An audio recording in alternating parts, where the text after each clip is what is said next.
Let's get ready to rumble! Are you ready?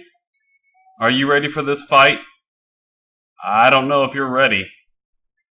We're gonna fight it out. Ethereum versus Bitcoin. Fight! Alright guys, so this is gonna be a really fun video. I've long been an Ethereum proponent. You guys know me now as the Cardano fanboy. I do like me some Bitcoin. I like all things crypto, but let's make a choice here. If we had to pick one, what are we going with? Ethereum or Bitcoin? We're going to look at 5 key areas. We're going to evaluate their security, their network effect, their technology, their innovation, and their valuation. And then I'm going to give you my pick along with price targets. We'll look at some charts and some technical levels for the best 2021 investment. And then the ultimate prize, the best 10-year investment. What's the best project to hold for 10 years? Let's get to it. Now, I had a hard time with this one. Let's talk about security first. So as we talk about this, I'm going to have the charts up, and I'm actually going to do some doodling, which is probably going to annoy many of you, but that's okay.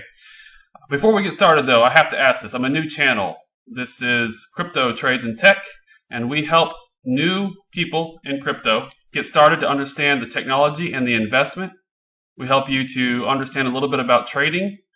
Ultimately, we're tied in with Jordan Lindsey's Conquer Trading and Investing.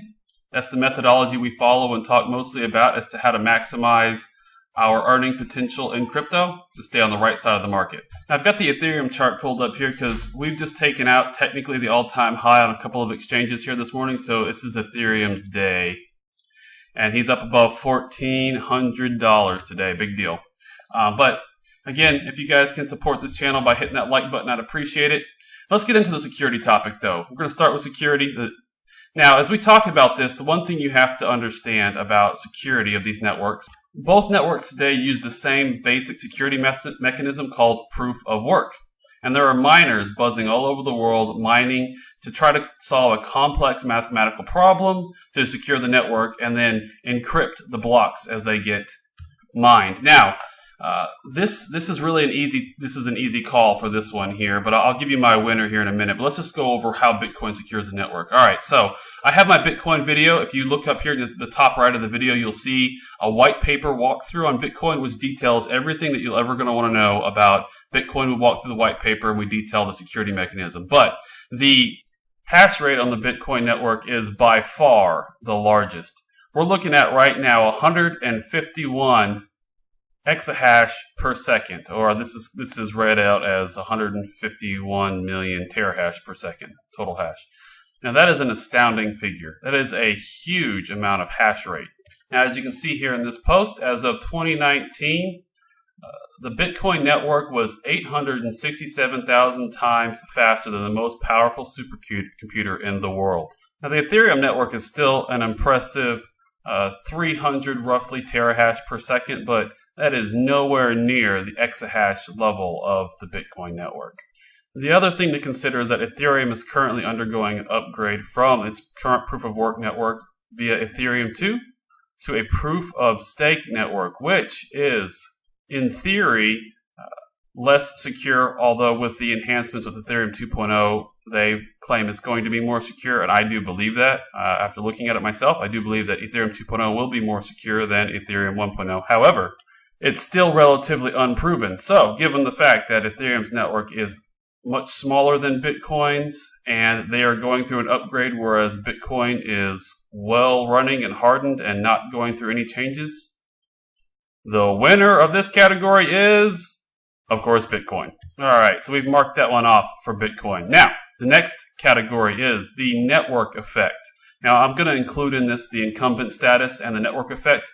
Well, let's talk through the network effect here. What is network effect? As we take a look over here in Investopedia, we see the network effect is a phenomenon whereby increased number of people or participants improve the value of a good or service, and then it provides the internet as such a example of this. Now, there are some pros and cons to network effect, such as others cannot achieve certain critical mass to compete, but at the same time, if you are the dominant player, sometimes congestion and many other things can slow you down. So, where are we at today with network effect? Well, Bitcoin is obviously the household name in the crypto space. Everybody knows what Bitcoin is. It is seen by institutional players increasingly as a store of value, as gold 2.0.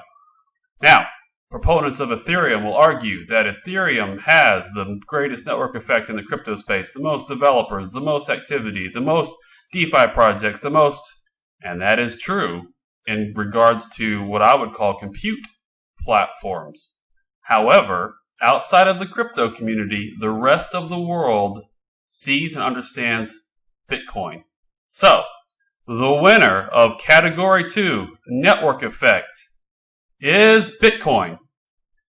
Now, let me explain one more thing about Ethereum's network effect. It is the strongest of the platforms. However, it also has competition.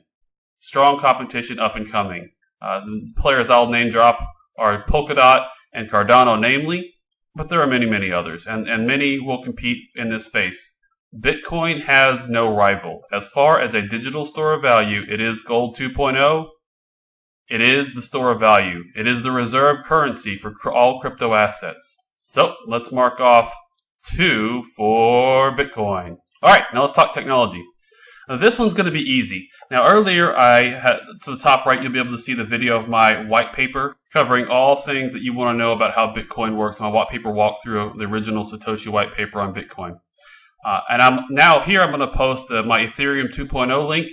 I haven't done a extensive Ethereum technology walkthrough just yet. The closest I have is this Ethereum link, and many of my videos talk about this. We did a live stream that talked about the virtual machine and smart contracts. So I'm going to use this time to talk more about Ethereum's technology than Bitcoin's technology, because you can go back and review my white paper walkthrough of Bitcoin to get all the technology you need to know. But suffice it to say, the technology today, Bitcoin is a bit of a dinosaur in the cryptocurrency landscape, but that's a good thing, because we win number one also because it's a secure, stable platform. All right, so let's talk about the technology of Ethereum. So what Ethereum allows for is what's called Turing complete operations, which means that pretty much any programming operation, namely looping, can be done on Ethereum. It means you can perform any sort of computational element on this decentralized blockchain. So you can do things with Ethereum that you cannot do with Bitcoin via its virtual machine, the smart contract technology.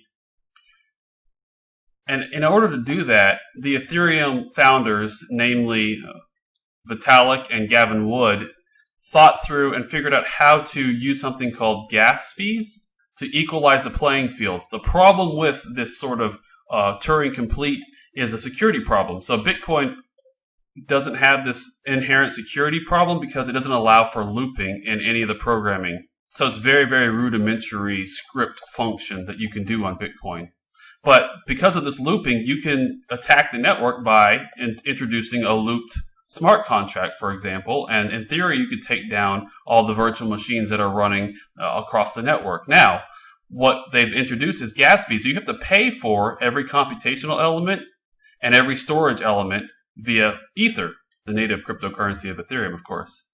So this allowed this Turing complete, this full compute capability. This compute capability is not available on Bitcoin. So Bitcoin will itself as a layer 1 protocol. Now there are, of course, scaling solutions and other side layer 2 protocols, which are adjacent systems really that enable other functionality that the core technology doesn't allow for. But on the layer 1 protocol itself, you can never really do these enhanced computational elements that you can do on Ethereum. So the winner of the technology category goes to Ethereum. All right, now, with that, let's talk about innovation. And this is going to be a very simple one. Bitcoin itself, at its core, is not innovating. However, we can consider the adoption of the space and new investment into Bitcoin. There's a lot of external innovation outside of the core protocol. Also, you have indirect innovation with Bitcoin, again, like a layer 2 network, like the Lightning Network for payment systems. I'm going to consider that in this part of it. So we're going to talk about the Lightning Network for just a second. So the Lightning Network is a layer 2 scaling solution that allows rapid payments using Bitcoin. Now, I'm not going to get into the technical details of the Lightning Network. I need to probably do a video on that, but suffice it to say that the Lightning Network is more than sufficient to allow global payments using Bitcoin. The question is, are we going to get to that level of adoption? I don't think anybody knows that today. But on the Ethereum side, let's look at the innovation on the Ethereum side. Ethereum is going through this Ethereum 2.0 upgrade. Now, as we consider what Ethereum is going through, the innovation happening in Ethereum is much more on enabling a much more scalable and robust compute component. Again, the ability to do these smart contracts or full programming on this decentralized blockchain. But it's no longer just one chain that's very inefficient where every computer involved in the network has to do the same computational function. No, it's going to be a sharded network in which it's going to split up the compute elements amongst the participants and really enhance and increase the ability and scalability of the solution dramatically. Now, on the side of Ethereum's innovation as well, there are protocols like REN's wrapped Bitcoin that you can run on the Ethereum network. So while Lightning is a really good scaling solution that will allow global payments instantaneously, nearly free for Bitcoin, we'll be able to do the same thing with Ethereum 2.0. Ethereum 2.0 should allow for extremely cost-effective transactions, and you can use ERC20 wrapped Bitcoin on the Ethereum network.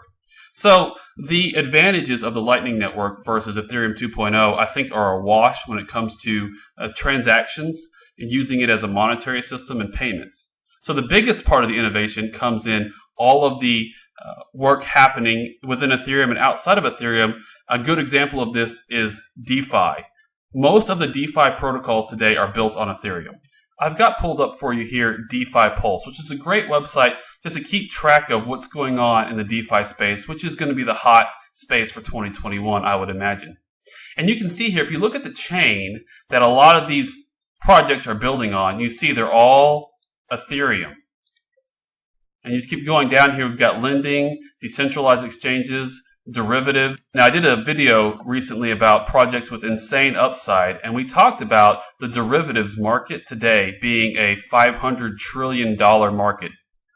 And synthetics can be a protocol and a project that will help build out the derivatives capability in crypto. Now, synthetics, of course, is much more focused on developing like-for-like synthetic assets. So being able to spin up a derivative of a Bitcoin directly, not, say, a derivative that makes the global derivative market such a huge market today. However, the derivative market, even in crypto, could be huge. And all of that locked-in value is going to happen on Ethereum today in the immediate future. As you can see, $1.67 billion of value locked in synthetics alone. Now, all in all, there's $24.64 billion of real-world USD value locked in DeFi. And you see here, as we look at the landscape, this is exploding. It was just $10 billion just a few months ago. And I look at the all-time chart when the very, very first DeFi projects got started here, really in 2018, really is when they got started. It was a few $1 million in value. And even in early 2020, there was a little spike of up to $1 billion, but the value locked in DeFi is just absolutely exploding. And that's all being built on Ethereum. So the clear winner of the innovation category goes to Ethereum. All right, we are tied 2-2. Valuation is going to be the key breaker. And for this, we need to talk about two components. One, how do you value an asset, such as an equity? And then how do you value something like a commodity that's a store of value?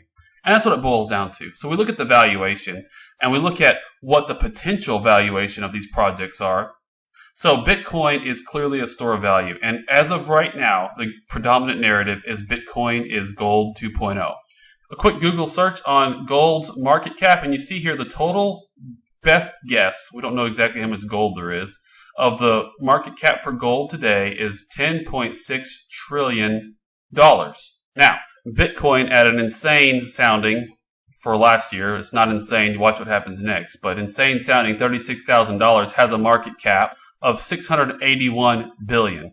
So in order for Bitcoin to reach that $10 trillion valuation and be at least parity with gold. If that's what Bitcoin ultimately ends up being, is gold 2.0 and a digital store of value that's about equivalent to gold, that would be a little over a 10x from here. So about a $500,000 per Bitcoin valuation if we were to reach that level. You can see here on the chart below, Ethereum is currently valued at $160 billion. Now, let's look at something that Ethereum has that Bitcoin does not actually have. And that is value locked in. Other fiat currencies or other currencies with value locked in, that is, of course, skyrocketing. So I equate this when evaluating equities. You have your book value and your equities. A book value is the underlying asset value of the company. So basically, if a company were to decide to quit operations tomorrow and simply sell all the assets they had, what would their valuation be? And so many really asset-heavy companies, let's say their stock price was $100, they may have a book value of somewhere between $20 and $50, which is really their absolute baseline valuation. So say a company that was $100 per share actually had a book value of $50 per share.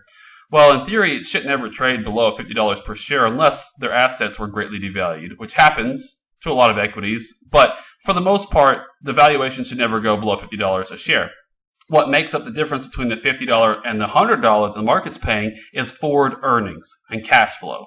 So cash flow is the predominant part of the valuation for most assets. I just pulled up here just for fun the Tesla chart, which obviously everybody knows Tesla's been on a rampage. Now, Tesla's assets are not very large, right? They don't have a lot of assets, not anywhere near their monstrous valuation. Their current cash flow is very meager. So the market's also looking at forward cash flow, right? The market is predicting that Tesla is going to have monstrous cash flow in the future. And that as they have more cash and they reinvest that cash into the company, their underlying assets or book value is also going to appreciate greatly. Now, just for fun, I went and pulled up Tesla on Morningstar, and we see here that it has a forward price to earnings of 204. That means at current earnings, it's going to take 204 years for you to get back your investment. Or in other words, it's going to take 200 years for them to make up their $799 or $800 billion market cap. And you see the price to book value. The book value is extremely meager. So there's not a lot of book value. So what the market is looking at is forward earnings potential for this name. So I would argue that Ethereum actually has both a book value, real earnings today, and a very large forward earnings potential. But this is also why you see Ethereum getting bid here and moving up. Now, the elephant in the room is the potential that Bitcoin has to become the global reserve currency. If the Lightning Network finds great success and it's used as a global payment system, and if investors continue to buy into it and hold it on their balance sheets as not only a hedge against future inflation, but as a core asset in their balance sheets.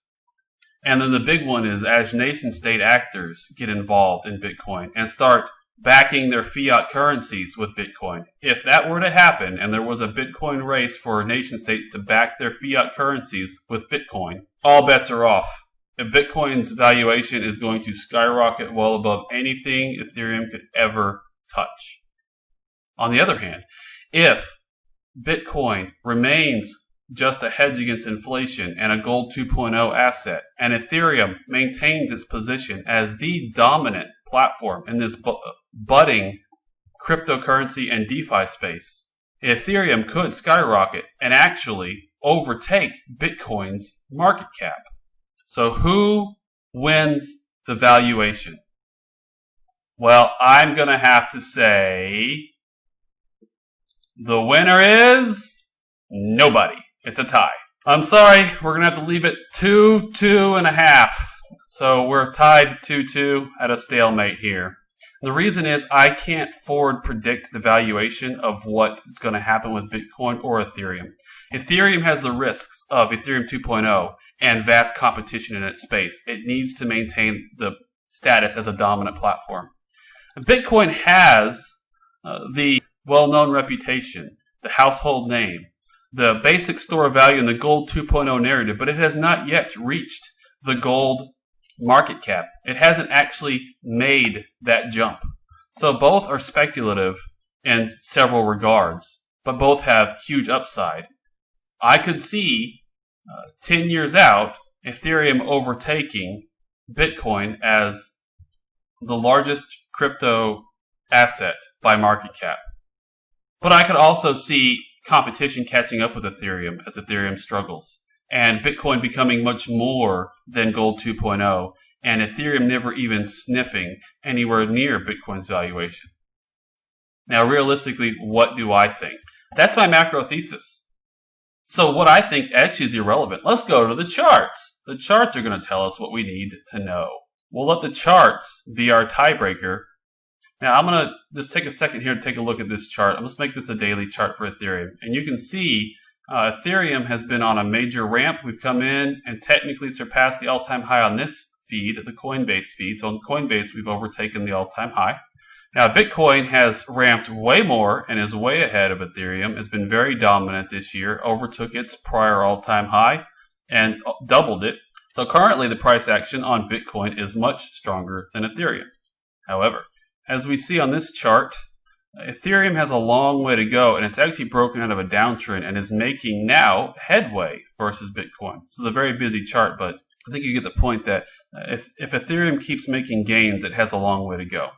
So, I personally believe that Ethereum is going to make a run to probably similar to what Bitcoin did. It's going to break its all-time high and then nearly double to about $3,000, which is where we should see significant resistance and some consolidation as we've seen in Bitcoin. So Bitcoin did the exact same thing. It broke its all-time high and made a very strong run to a little over double the prior all-time high from 19,000 to 42,000, and then now has been consolidating right below double its prior all-time high. I think that move in Ethereum is going to correspond with a potential breakout and a leg up in Bitcoin, but I would imagine Bitcoin will make it to maybe 50,000, while Ethereum runs from 1,400 to 30,000. Now, this is not financial advice. This is just my opinion, what I happen to be seeing on the charts. So in the very short term, I think Ethereum has a long way to go. So you might think I'm saying that Ethereum is the better investment for 2021, but hold on a minute. That money printers are running.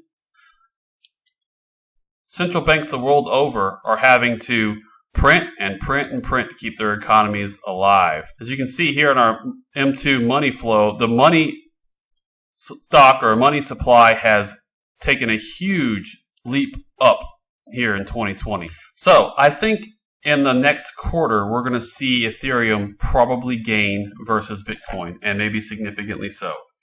But Bitcoin is the trade for 2021 because it is Gold 2.0. It is the asset that is the hedge against these inflation headwinds that are coming. It has the most institutional interest right now, although Ethereum is gaining institutional interest. And Ethereum has the headwinds of its 2.0 upgrade, as well as competition coming on strong this year. So, for the sake of being safe, Bitcoin still probably has a good 4x left in it from here. I think a $150,000 Bitcoin is a reasonable valuation for the remainder of this year, given the strong technicals it's presenting and the macroeconomic situation. Ethereum will likely in spots outgain Bitcoin, namely in the next few months. I think Ethereum is going to outgain Bitcoin. Then I think Bitcoin is going to go for its grand finale through the summer and early fall. And once Bitcoin tops out, Ethereum may have another run in it late in the year and early into 2022.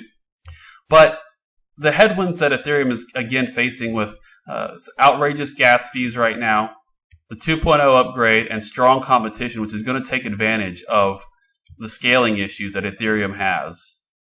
I think later in the year, we may see some hesitation with Ethereum's price action. So I think the winner of the best investment for 2021 is, I'm going to have to go with Bitcoin here. It is the safer investment, and it is the trade this year. The halving cycle is what's driving this price action in all of crypto. Now, without Bitcoin's price action, DeFi did ramp in the summer, and DeFi and Ethereum would likely have very strong price action because of the developments happening there. Now, for the next 10 years, this is a tough one. This is a very tough one.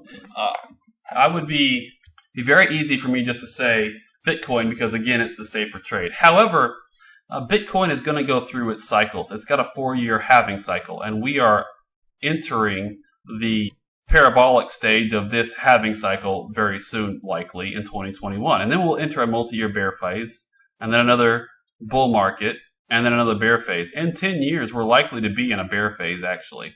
But beyond that, we don't know what potential Bitcoin has long term. And the biggest headwinds to Bitcoin are central banks, digital cryptocurrency, and regulation.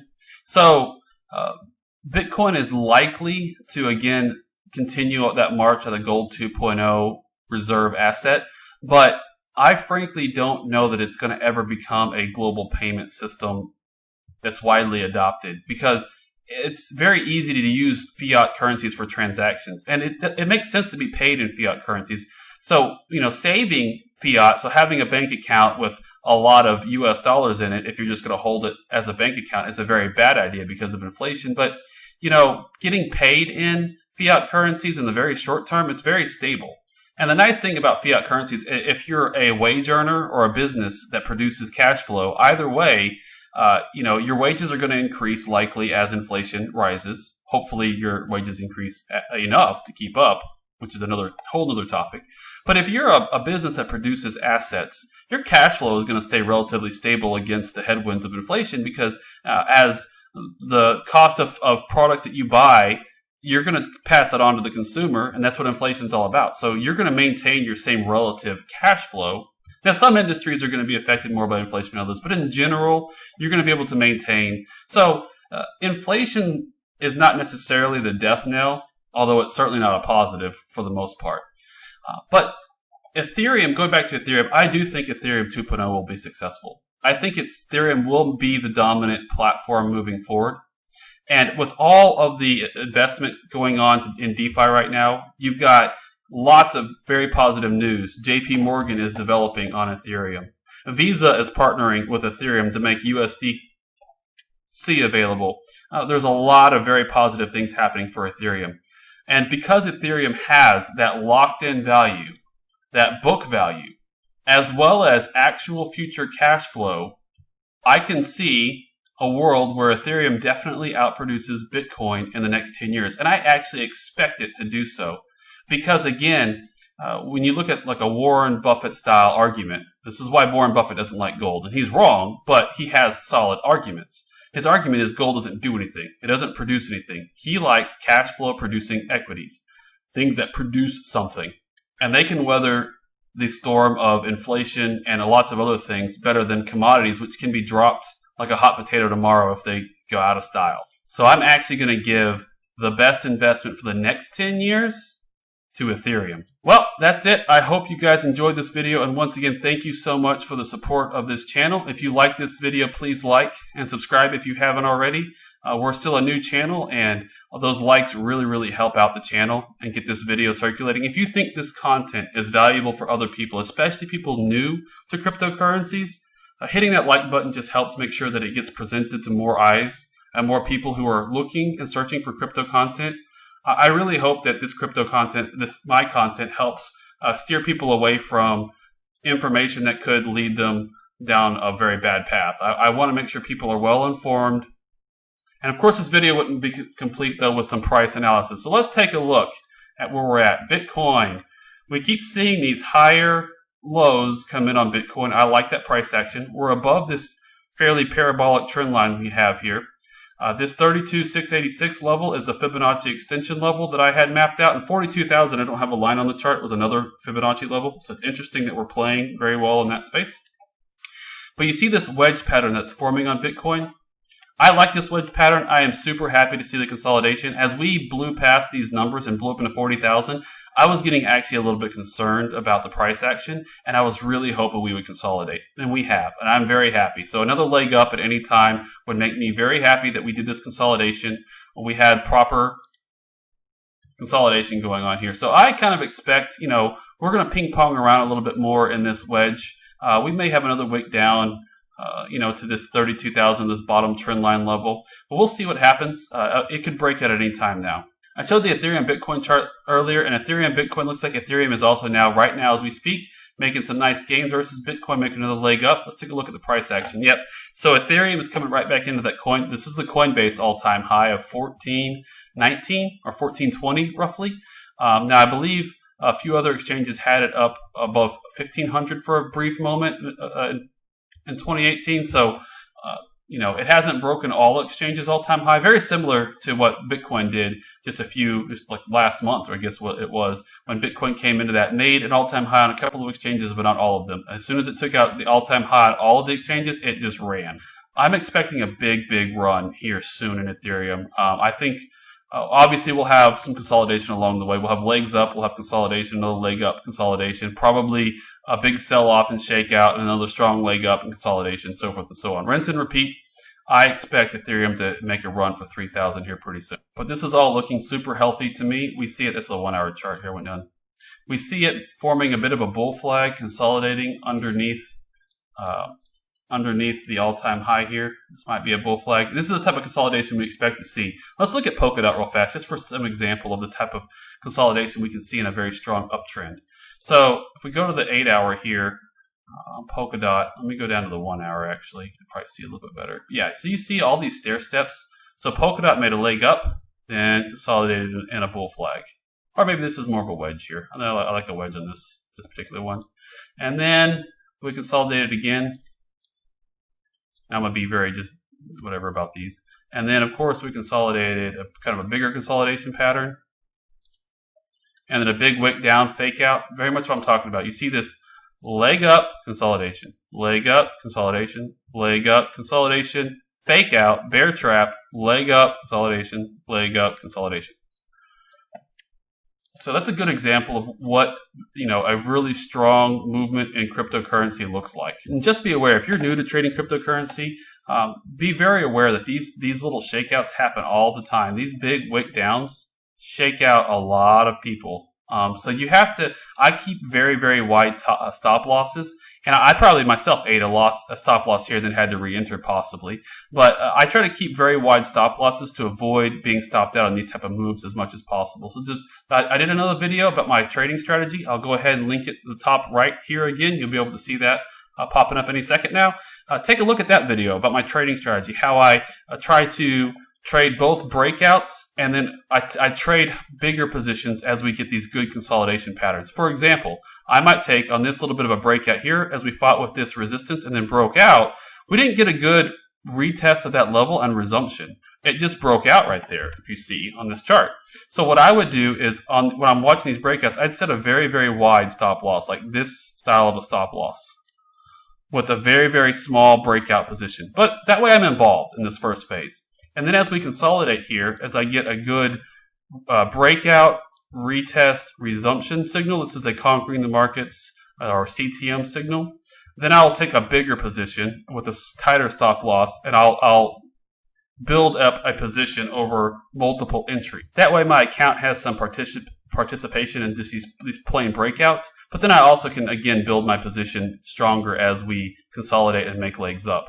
And I will close those breakout positions. I probably would have closed this one on one of these consolidation levels as we came into resistance. I don't know where, but that's what I would do is as I see consolidation happening, I will close these breakout positions and then replace them with better positions. But take a look at my video to cover all of that. But thank you guys so much. I hope you enjoyed this content. Have a great day.